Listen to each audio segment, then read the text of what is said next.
My name is Christina Hughes. I'm an immigration attorney.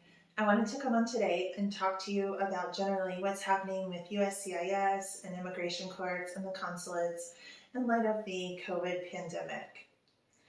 Earlier this year, in mid-March, the courts and the consulates shut down. The courts have started to open back up slowly by slowly and depending on the specific court. Most courts that are open now, such as Las Vegas, Sacramento, San Francisco, those courts are moving forward with individual hearings.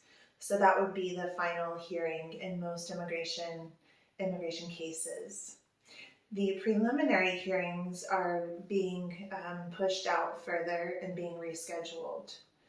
And in general, the courts are shuffling around the cases. So if you have a pending case with the immigration court right now, I definitely recommend checking with your attorney, checking with the court. You can check the hotline as well to see if your case is still scheduled or if it has been moved.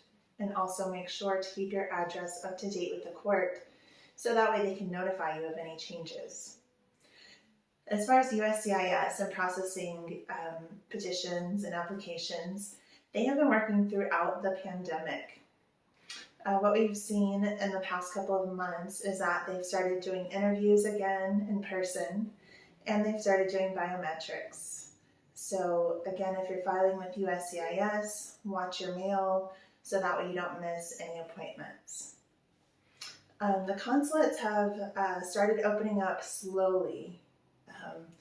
And again, it depends on the jurisdiction of the consulate.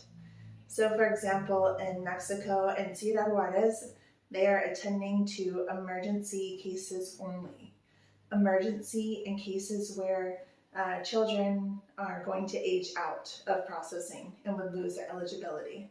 So if your case is pending interview at one of the consulates, definitely keep checking the website, check in with your attorney, check your email to see if there have been any new updates. We don't have any information about when the consulates will be open 100% again. However, it looks like they are phasing in appointments slowly. And if your circumstances warrant it, it is possible to ask for an expedite in certain cases. So if you feel like there are factors in your case that warrant an expedite, definitely look into that and reach out to your attorney or reach out to us to see what we can do to help you.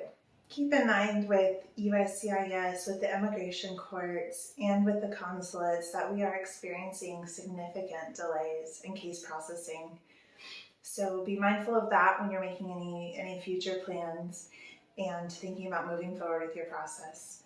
Please feel free to reach out to us if you have any questions or if we can help in any way.